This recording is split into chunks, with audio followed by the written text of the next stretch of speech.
आज दोपहर को एयर इंडिया की फ्लाइट संख्या AI 171 दुर्घटनाग्रस्त हुई और कई पैसेंजर इसके अंदर हताहत होने की संभावनाएं हैं। इस घटना से पूरा देश क्षुब्ध है और पूरा देश एक साथ पूर्ण संवेदनाओं के साथ ये जो दुर्भाग्यपूर्ण हादसे में पैसेंजर हताहत हुए हैं, इनके परिजनों के साथ खड़ा है। सबसे पहले मैं भारत सरकार, गुजरात सरकार, भारत सरकार के प्रधानमंत्री जी और गुजरात सरकार की ओर से भी जो लोग हताहत हुए हैं, इनके परिजनों के प्रति गहरी संवेदना व्यक्त करता हूं। 10 ही मिनटों में हादसे के भारत सरकार के पास सूचना पहुंची।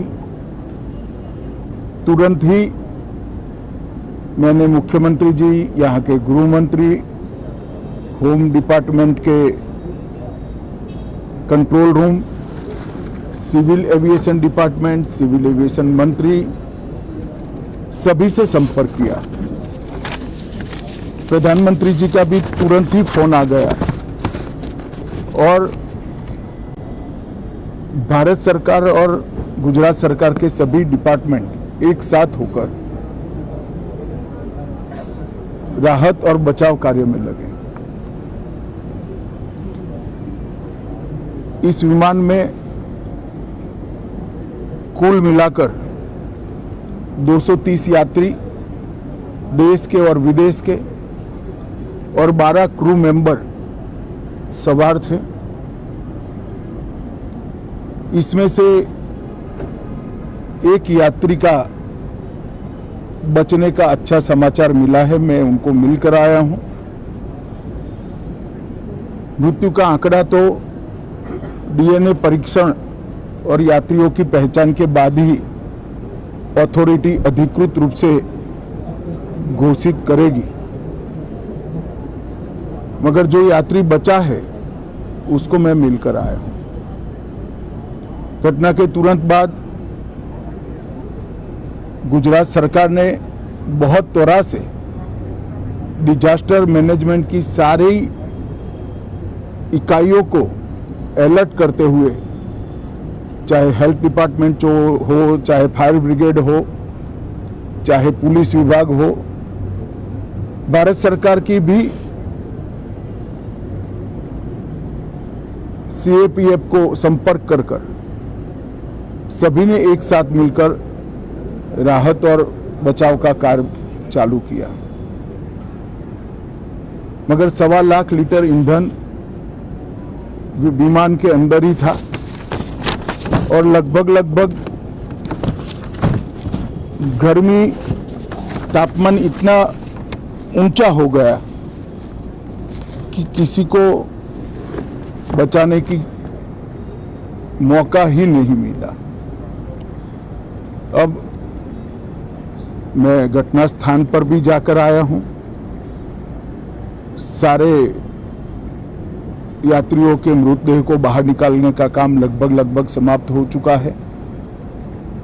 जितने यात्रियों के परिजन यहां पहुंच चुके हैं, वो सबका DNA लेने की कार्यवाही भी 2-3 घंटों में समाप्त हो जाएगी।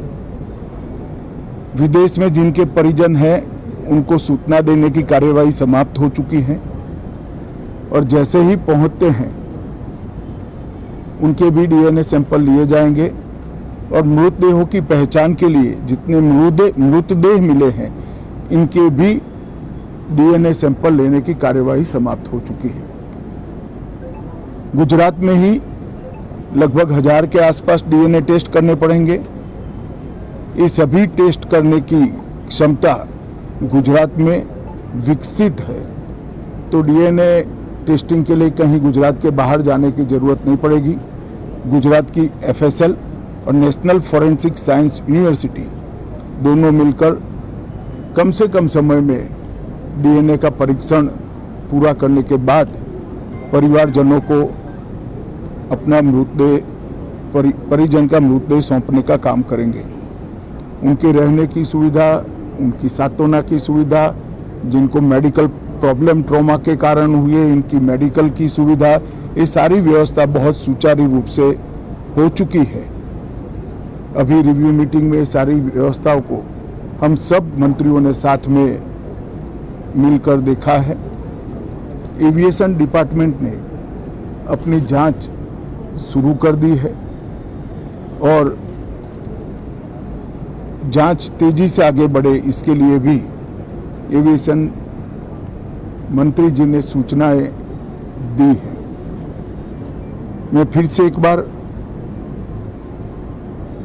राहत काम में जिन जिन एजेंसियों ने त्वरा के साथ बचाव और राहत का काम किया वो सभी का धन्यवाद करना चाहता हूं और फिर से एक बार जिन्होंने अपने परिजनों को गंवाया है, हताहत हुए हैं, वो सभी को मनपूर्वक संवेदनाएं व्यक्त करता हूं। मैं एक बात जरूर कहना चाहता हूं कि ये एक्सीडेंट है, एक्सीडेंट को कोई रोक नहीं सकता, परंतु 365 दिन 24 घंटा इस तरह की घटना के लिए प्रशासन का जो अलर्टनेस है उसकी कसौटी उसी वक्त होती है जब ऐसी घटनाएं होती है। और आज गुजरात के डिजास्टर मैनेजमेंट की तैयारियों का एक प्रकार से दुर्भाग्यपूर्ण तरीके से मगर कसौटी हुआ और बहुत त्वरा के साथ यहाँ पर काम किया गया, वो पूरे देश के मीडिया के सामने और परिजनों के सामने भी आया है। अंत में मैं फिर से एक बार सम्माननीय प्रधानमंत्री नरेंद्र मोदी जी की ओर से, भारत सरकार और गुजरात सरकार की ओर से सभी हताहत लोगों के परिजनों के प्रति गहरी संवेदना व्यक्त करता हूं। धन्यवाद।